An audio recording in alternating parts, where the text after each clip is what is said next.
Hello and a very warm welcome to Rajya Sabha Television. This is India Votes. Let's begin with the headlines.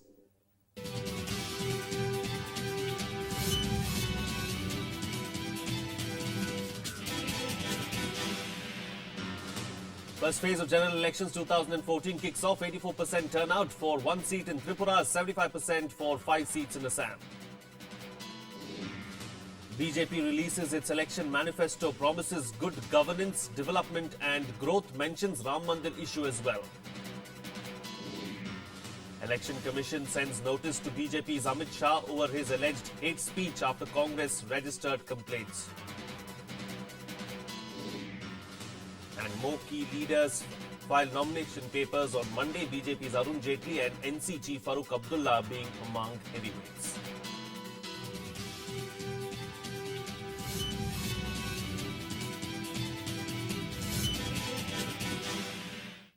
Well, the first phase of polling for the world's biggest election took place on Monday. Voters in 6 constituencies, 5 in Assam and 1 in Tripura, cast their votes. The turnout was as high as 80% in Tripura and 72% in Assam.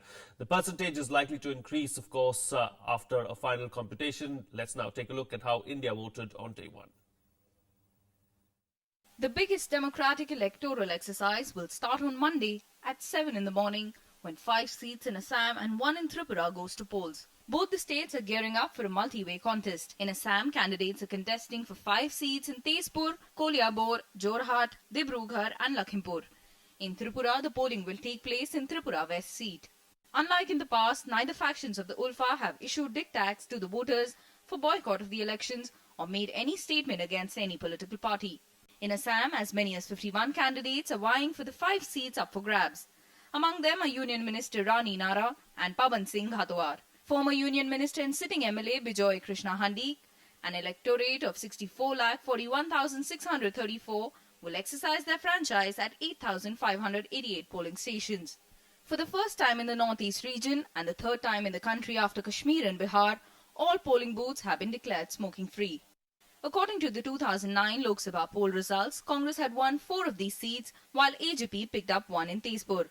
Meanwhile, the Tripura West Lok Sabha seat will also go to polls.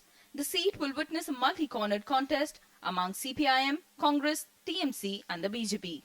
Among the 13 candidates, major contestants are CPIM's Shankar Prasad Datta, the Secretary of the State Unit of Situ, Congress's Arunoday Saha, former Vice-Chancellor of Tripura Central University, Sudhindra Das Gupta, BJP State Unit Chief, and Chairman of the State Unit of TMC and former Minister Ratan Chakrabarti. A total of 12,46,794 voters will exercise their voting rights at 1,605 polling stations. 2 of the polling stations have been identified as very vulnerable. The Election Commission has set up 9 all-women polling stations, considering the track record of good performance by women personnel. The CPIM has won the seats 10 out of 15 times between 1952 and 2009. Since the 1996, the CPIM has consistently won the seat. Polling for the East Tripura seat will be held on 12th April. We report Rajya Sabha TV. Well, on the day that first phase of the Lok Sabha polls began, the BJP unveiled its much-talked-about election manifesto. The manifesto encompasses a wide range of issues ranging from economic growth to social sector problems. The 52-page document released by the Prime Ministerial candidate Narendra Modi with other senior leaders also pledged to provide good governance and inclusive development. Here's a look.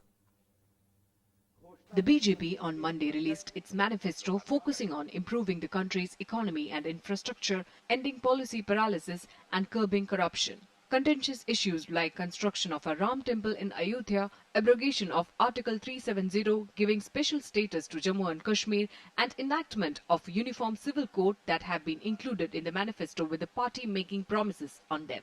अगर economy को आपने आगे ले जाना है तो उसमें निवेश इन्वेस्टमेंट ये करना जरूरी है उसके सारे रास्ते इसमें सुझाए हैं कैसे किया जाएगा अर्थव्यवस्था का मैन्युफैक्चरिंग और एग्रीकल्चर ये इस समय बहुत आवश्यक है बिना मैन्युफैक्चरिंग के जॉब्स नहीं आएंगी नौकरी नहीं बनेगी मैन्युफैक्चरिंग का सामान अगर एक्सपोर्ट नहीं होगा तो हमारा सीएडी जो करंट अकाउंट डेफिसिट है वो कम नहीं होगा अगर हमें विदेशी पूंजी इकट्ठी करनी है तो हमारा मैन्युफैक्चरिंग एक्सपोर्ट ओरिएंटेड होना चाहिए तो इसके लिए ब्रांड इंडिया ये हमें तैयार करने होंगे।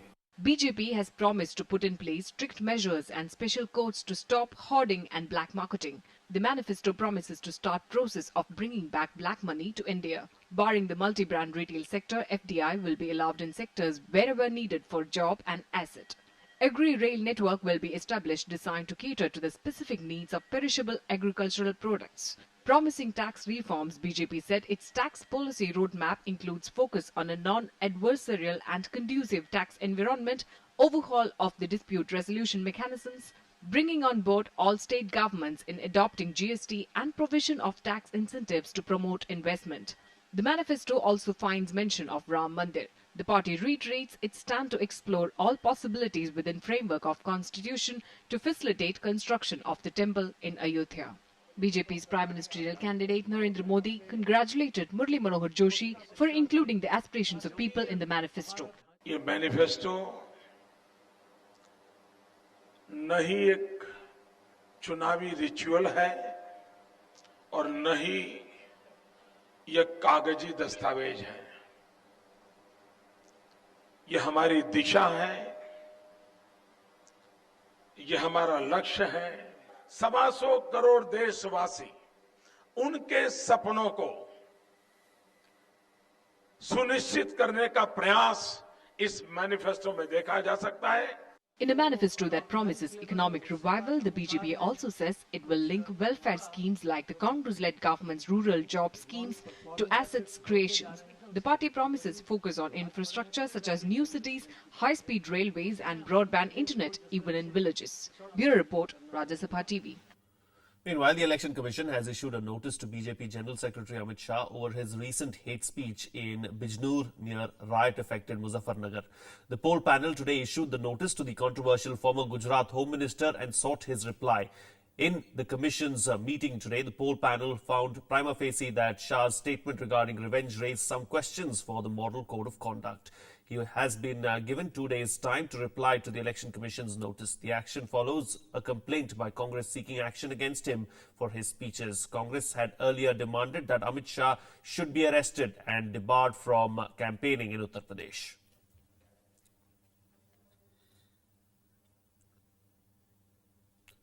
Meanwhile, more candidates have filed their nomination papers, and this was done yesterday. Of course, BJP's candidate from Amritsar, Arun Jaitley, filed his papers from the Punjab capital. He is up against former Punjab Chief Minister Amarinder Singh. On the other hand, National Conference Chief and Union Minister Farooq Abdullah also filed his papers in Srinagar. Voting in both these constituencies will take place on April 30th. BJP's Paresh Rawal also filed his nomination papers from Ahmedabad. BJP's candidate from Bhatinda, Harsimrat Kaur Badal, also filed her papers. She will take on the Congress's Manpreet Singh Badal.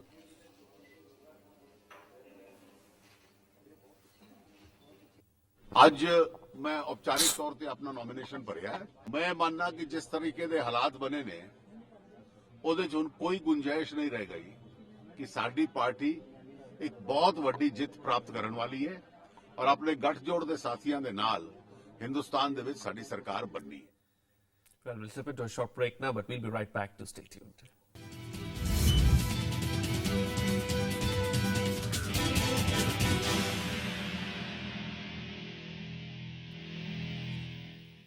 Welcome back. You're watching Rajya Sabha Television. Well, nearly 20 lakh more voters will be exercising their franchise in Kerala in the April 10th Lok Sabha polls compared to parliamentary elections held in 2009. The Congress-led UDF and the CPIM-led LDF are the main political opponents in the state, which has a total of 20 Lok Sabha constituencies. Here's a look.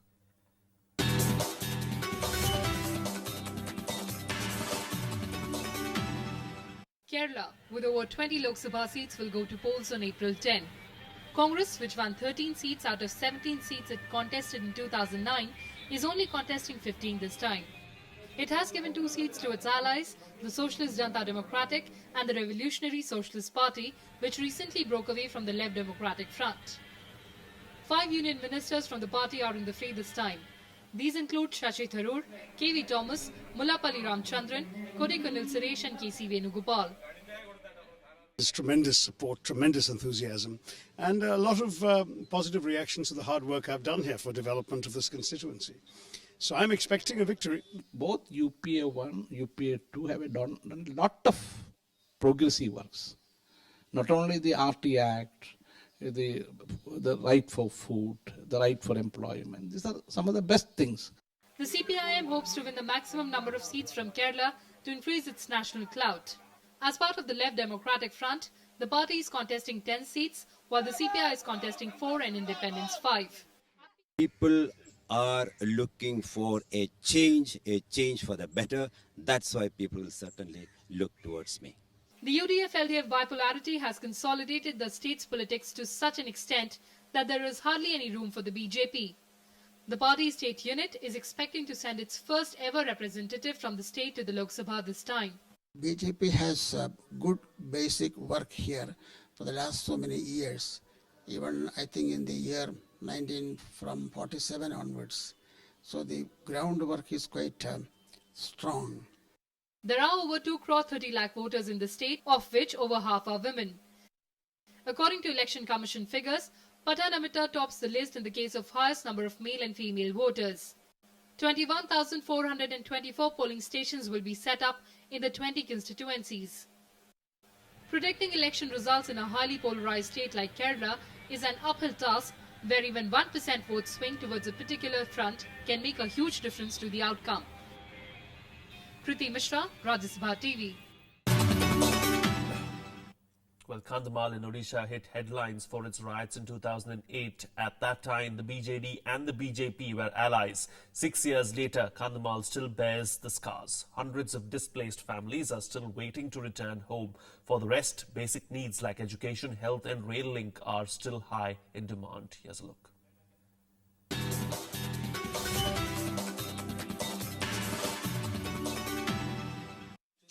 Located in these hills of West Odisha, Kandhamal was a little-known district with 30 to 40% population depending on forest for their livelihood. All that changed in 2008 when ethnic violence put it in the national headlines. The violence was an expression of the neglect of this constituency of 7 assembly seats has seen over the years, where even basic amenities are lacking. यहाँ एक central university भी नहीं है और एक government medical college भी नहीं है, इसलिए हमारा पार्टी चाहता है कि ये एरिया में यदि हम आएंगे तो केंद्र के अनुमति लेकर केंद्र के साथ जुड़े होकर. The current MP belongs to the BJD, the ruling party in the state, but the party, including many state ministers, accuse the centre for the problems in the region that include the lack of rail connectivity. इस बार core issues हमें जो लगता है, एक तो rail line है जो कि बहुत दिन हो गया है, यहाँ की जनता भी वो चाहते भी हैं, लेकिन वो हो ही नहीं रहा है. भाई हमारी सरकार बीजेडी, हमारे माननीय मुख्यमंत्री जी ने पैसा भी दिया है 100 करोड़ फॉर दैट प्रोजेक्ट अपने फंड से, मतलब स्टेट फंड से. उसके बाद भी रेलवे लाइन नहीं आ रही है. In recent years, Kandhamal has tried hard to forget the bloody chapter of 2008. The violence had forced hundreds of Dalits and Christians from the Phulbani to flee the region. With the help of local agencies, the state government managed to settle them in Nandagiri, Kalinga Ghati and other areas. बड़ा मुसीबतें हुआ, मुसीबत बाहर है, क्या में रहा, इधर ही रहा, उधर रहा, रह के रहा, इधर रहा, क्या में रहने बाद गवर्नमेंट हमको कुछ करके.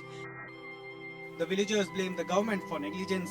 They say they will vote for the candidate who will solve their problems. हम जो भी मांगा अभी तक नहीं मिला, ये एक चीज है हमारे पास और कोई नहीं. लेकिन जो इलेक्शन के लिए यहाँ आएगा, जो सब कुछ यहाँ समय लगा, उसको हम वोट देंगे. In the 2009 assembly elections, the BJD emerged as the biggest party, defeating the Congress by a big margin. This time, the BJD has denied the ticket to current MP Rudra Singh. New entrant Harihar Karan has come from the Congress. Observers say the contest will be between the BJD and the BJP. Panjanan Mishra, Kandhamal for Rajya Sabha TV.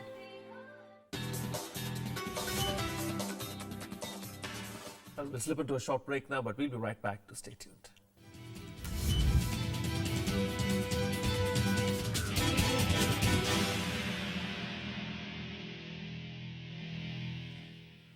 Welcome back. You're watching India Votes. Well, 10 Lok Sabha seats in Haryana will go to polls on April 10th. Unlike history, it will not be a two-way contest between the Congress and the Indian National Lok Dal this time around.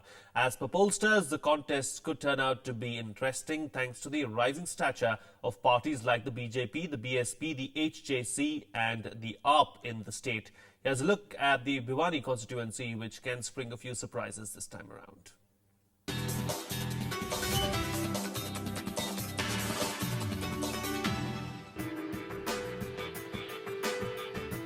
It's the clash of ideologies this time in the Bhiwani constituency of Haryana, where the fate of some of the key leaders is at stake. Former Chief Minister Bansilal's granddaughter and sitting MP Shruti Chaudhary is once again trying hard for the seat. With God's grace, I have been able to do a lot of work here, and there is a lot of support from the people because, you know, they see me as a part of the family, and there's a personal attachment that one has with everyone here and with the elders, with the youngsters. So it's been a pleasure to work for them and to serve them.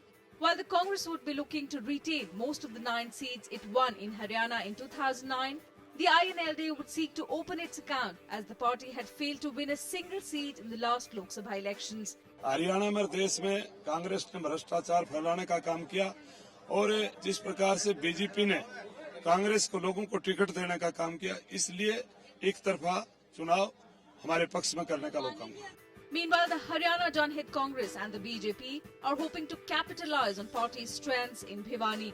The Aam Aadmi Party has focused on the state immensely after its stunning show in the Delhi Assembly elections last December. So the contest here is expected to be intriguing. Palak Sharma, Rajya Sabha TV.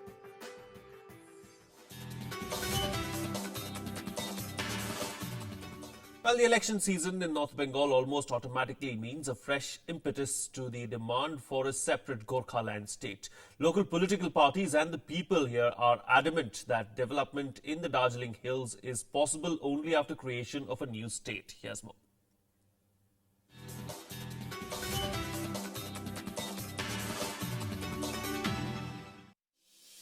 The hills of Darjeeling, a tourist paradise. But beneath this scenic splendor, a distinct unrest simmers. The demand for Gorkhaland dominates politics in this belt.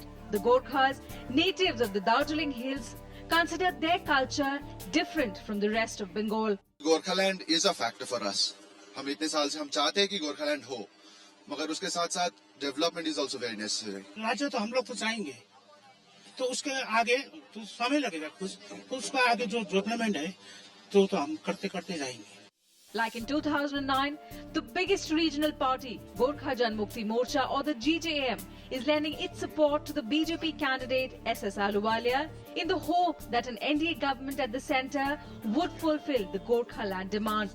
GJM chief Vimal Gurung blames the Congress and TMC for holding up formation of a new state. The first time जो BJP को support करते हुए हमारा मुद्दा को वहाँ पर parliament में रखा हुआ, तो हम लोग चाहता हूँ कि ये बार हम लोग को जो मोदी सरकार वहाँ पर आए और हमारा मुद्दा को जो साकार हो, इसीलिए हम लोग दूसरी बार भी हम लोग यहाँ से सपोर्ट करने के लिए अभी हम लोग तय किया है.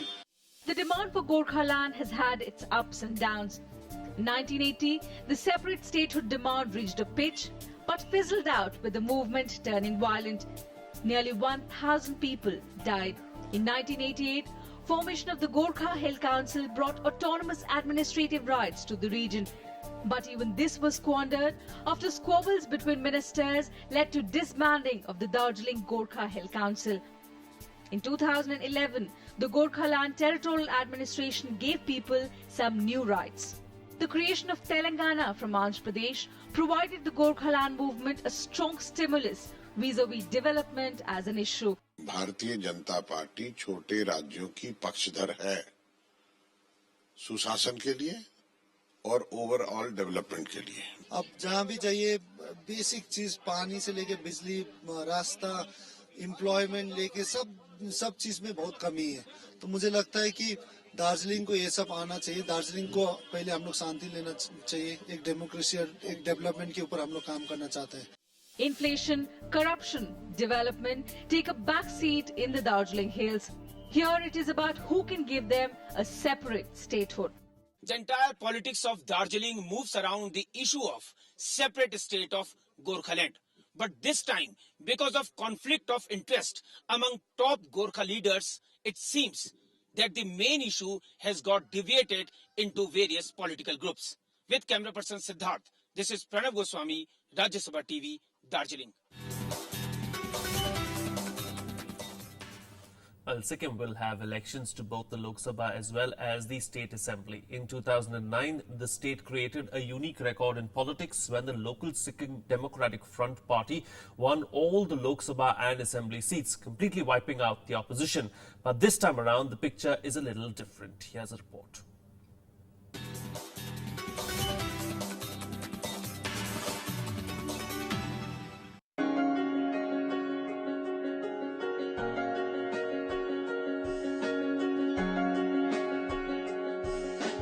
Captivating scenery, fascinating valleys.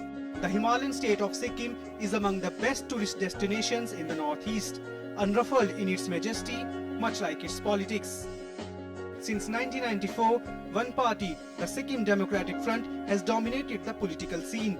It won all 4 elections, creating history in 2009 by winning all 32 assembly seats and the lone 1 Lok Sabha seat. The crushing victory gave Chief Minister Pawan Kumar Chamling his 4th term. Sikkim गरीबी मुक्त राज्य होंगे, बेकारी मुक्त राज्य होंगे, साक्षर राज्य होंगे और ऑर्गेनिक स्टेट होंगे. ये सारी चीज हमारे कार्यक्रम में आने वाले दिन में. In 1994, the SDF won 19 seats. The tally rose to 25 in 1999 and still further to 31 in 2004. 2009 completed a clean sweep of 32 seats. The single-party dominance of the SDF can be attributed to the failure of the opposition, Sikkim Rashtriya Dal, to connect with the people. It has always been the regional parties which have played the stellar role in Sikkim politics. People of Sikkim did not have the exposure to the national media or to the national politics scenario. Although both the BJP and Congress are also in fray, the leaders admit that fighting the SDF on its turf is a tough task. Local people have more sentiment for the local people, local party. But gradually now the people will start changing their minds. ये जितना public है वो लोग सबको समझ में आ गया कि जितना भी रीजनल पार्टी लोग है वो लोग जीतकर एमपी लोग को भेजने से भी उधर जाकर दिल्ली में राष्ट्रीय पार्टी और राष्ट्रीय कांग्रेस राष्ट्रीय सरकार के साथ मिलना ही पड़ेगा. But the challenge to the SDF this time is coming from a rebel. Prem Singh Gol left the party to form his own Sikkim Krantikari Morcha party. 20 वर्ष बीत गए लेकिन कोई भी वादा पूरा नहीं हुआ. बस ऐसा ही पूरा करप्शन बढ़ने लगा, पूरा बेरोजगारी बढ़ने लगा और यहाँ सुसाइड बढ़ने लगा और सिक्किम का जो हालात था डेवलपमेंट का हालत बिगड़ने लगा. इसलिए मैंने सोचा ये दल से अलग होकर जो पार्टी कोई जनता का काम नहीं करेगा तो उसमें क्यों बैठे. Anti-incumbency is the biggest rival for the SDF this time. Many regions complain of lack of employment, basic facilities and corruption. बेरोजगारी और भ्रष्टाचार सबसे मेन प्रॉब्लम सिक्किम का यही है. हम गवर्नमेंट ये चाहते हैं, हम कुछ परिवर्तन नए चेंजेस लेना चाहते हैं. For Chief Minister Pawan Kumar Chamling, another win would make him the longest serving Chief Minister, beating the previous record of former West Bengal Chief Minister Jyoti Basu. From last 20 years, nobody could defeat Pawan Kumar Chamling in Sikkim. This time also he is not facing any challenges either from BJP or from Congress. But he is facing serious challenges from his own ex-loyalist who has formed his new party against the policies of Pawan Kumar Chamling. In Gangtok, with camera person Siddharth, this is Pranav Goswami, Rajya Sabha TV. Well, with that, it's a wrap on this edition of the Bulletin. Thank you so much for watching. Have a good day.